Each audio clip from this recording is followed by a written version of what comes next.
So Drew, it's been fascinating working with you in this program. What was Berlin in the 1920s? Well, Berlin in the 1920s, the period known as the Weimar Republic, from the end of World War I until the Nazis took over, it's been a period that's fascinated people ever since it happened 100 years ago. True.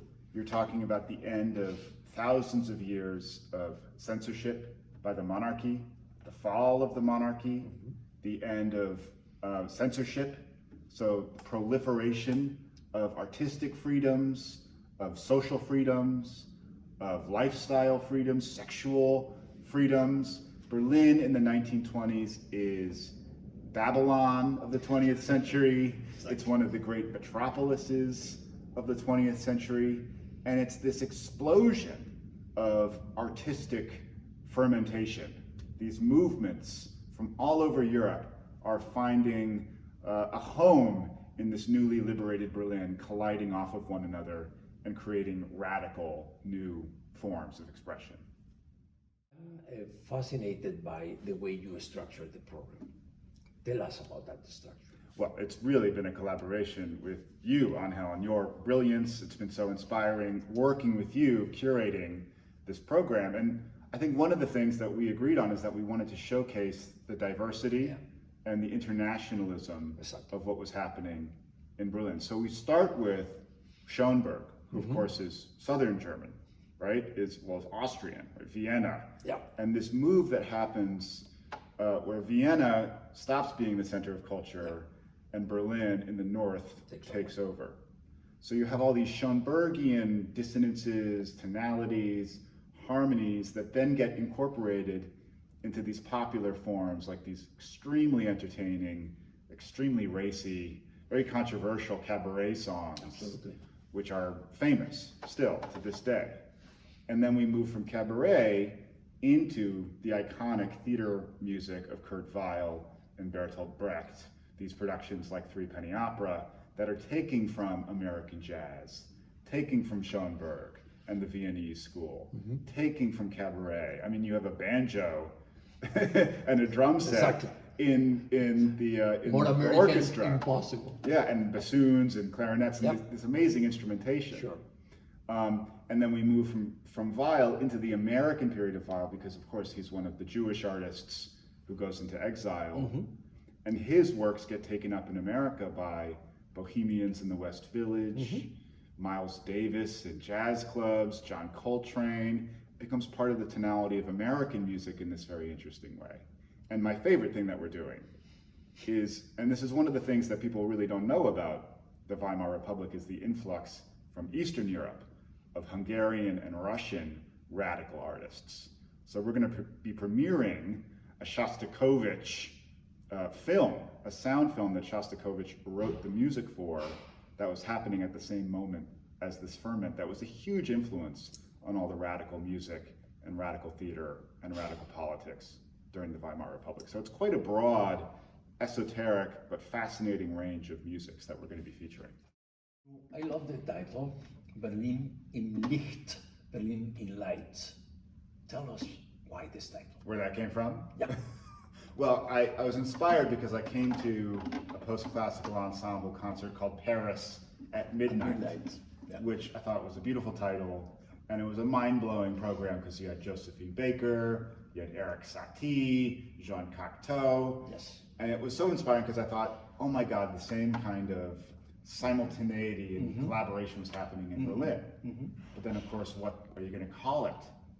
And, you know, in my opinion, 1927, that's the year. That's the height of innovation, collaboration during the Weimar Republic, before the crash in 1929. And there was actually a carnival or a festival, a Festspiel, called Berlin im Licht, sponsored by the city government. And Kurt Weill, who at the time was a relatively unknown new composer, wrote this theme for it that was a song that was heard in cafes, it was heard out on the streets, it was heard everywhere in the summer of 1927. And then, of course, the year after that, he works on Three Penny Opera with Brecht and becomes hugely famous. So it seemed like it represented this kind of golden moment of the Weimar Republic, where you had Expressionism, you had the Bauhaus, you had Dadaism, you had Neue Sachlichkeit and the New Objectivity, and then you had this music that didn't have a name yet, but was so incredibly modern and drawing from all these influences. So yeah, we just ended up on Berlin in Lights, or Berlin in Licht. So unfortunately, in this period, there were not only light, there were very dark things happening. So tell us about that crackdown of the Nazis on creativity, on the artist, etc. Yeah, well, this is another reason why this period is so fascinating to historians, is because it's the first democracy, the first democratic republic in the history of Germany, which of course means that you have communist parties running for office, and you have the National Socialists running for office and winning seats. And it's a story as old as time. I think Joseph Goebbels, who was Hitler's propagandist, said the thing about democracies is that they commit suicide. They put in power the people who want to dismantle them. So during this period that you have this incredible celebration of freedoms, these incredible innovations, you also have the other side seeking to crack down on them. And one of the landmark moments is this art exhibit that the Nazis sponsored, called Entartete Kunst, or degenerate art. And they took paintings by Picasso, paintings by Marc Chagall, and they juxtaposed them next to pictures of people with disabilities, as if non-realistic or non-illusionistic art was the sign of a degenerate or a deranged mental condition. And of course, in that exhibit, they were also playing the ballad of Mac the Knife, which was the hit song of 1928 in the Threepenny Opera. So this was a full frontal attack by the Nazis on modern art as a category, in favor of the art that they saw as being safe or generative, right? Not degenerate. Exactly. And you know, we're featuring a lot of that degenerate art in this piece. We have cabaret songs about these abortion laws, these laws seeking to criminalize abortion, which we're dealing with again today. We have songs about gender identity. There's a great song called Masculine Feminine. And the Weimar Republic is the first period where transgender identity is something that is medically recognized. It's the period during the first transition treatments of people. So in many ways, it's 100 years ago, but it feels like many of the things that the artists are writing about are things that we're still dealing with today in our current political moment, which is so fascinating and also kind of scary, kind of alarming. Absolutely. The best compliment I receive after a performance is when the audience tells me, when I come to your performance, I have no idea what is going to happen. But for the audience that are the good students, what would you recommend as a reference for those who really want to be prepared for the performance, and what to read? Any movie to watch? Right. Any theater to attend? Right, so if you want to educate yourself or get a sneak peek into the world of Berlin in Lights before you come. And you know, Angel, it's one of the things that's, if I may say, so great about the PostClassical Ensemble is you make learning about all these new, unknown corners of history so entertaining and so much fun. Because I'm always surrounded by the right people. That's the secret. Likewise. Well, you know, I think you can't go wrong by looking at Weimar film. Fritz Lang, Metropolis by Fritz Lang, which is one of the great masterpieces of all time. The movie M, which is the first ever serial killer movie. The Cabinet of Dr. Caligari, of course, is an amazing film. All these silent Nosferatu, the first filmic representation of a vampire, or one of the very early ones.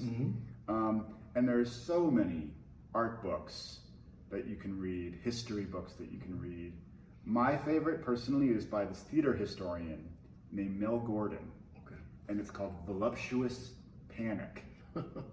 And it's really a study of the underground clubs of Berlin from this period, including all the gay and lesbian bars. There's even a map with all these extraordinary names for these underground clubs, some of which the Nazis actually went to. So that's a fascinating book that became this kind of surprise blockbuster and has never gone out of print. And he's just known as a theater historian. And I also want to plug one of my favorite museums in New York, the Neue Gallery, which is right across from the Metropolitan Museum of Art, who often has incredible exhibits on the 1920s, this period of German arts and culture. So there's so much out there, but that's just scratching the surface of really fun, entertaining things that you can do before coming to the show.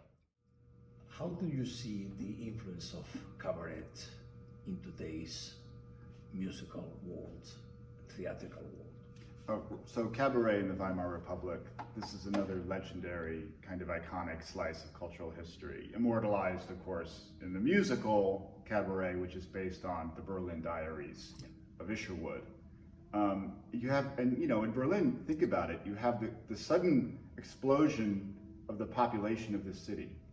And people are commuting in by trains by the millions, right? And then they're going out all night and dancing, usually without a shower, right? Like the kinds of things that we take for granted in our urban life were not yet really a part of the social fabric. So cabarets they're these little clubs all over the city that become an outlet for all kinds of energies. And you have, I think you can look pretty easily at Chapel Roan or Lady Gaga or even David Bowie in the 70s, right? These figures who are pop stars, who are glamorous, who are androgynous, who are using this platform that is very theatrical but also very musical at the same time to express themselves as being larger than life, as being uncategorizable, right? As being modern. So cabaret, I think for that reason, is something that we keep on coming back to these songs because they seem to predict so much of popular culture as we have it today. I mean, the cabaret singers are the first real pop stars or rock stars in the modern sense of the word. Such 20th century figures. We live in a moment in which everything seems radicalized, very politicized. What can this period we are working on in Berlin teach us right now? Well, I think one of the really fascinating things about this period is that it's post-World War I.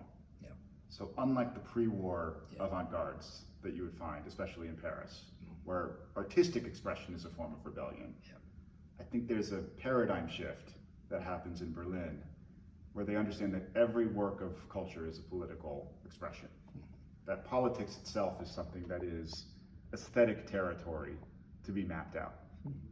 So again, past is prologue. I feel like a lot of the arguments we're having today about the limits of political expression or what kind of art is appropriate or degenerate or needs to be censored, right? They were having the same kinds of debates in the 1920s because these artists in many ways are our modern ancestors, right? They're the first people who are saying art is a battlefield, art is a place for political expression, and let's duke it out. So if there's a takeaway from the piece, from Berlin in Lights, it's that the forces of light and darkness, have been fighting this battle for a very long time. And it's so fascinating to encounter this world that is so strange and exotic, but also so familiar at the same time.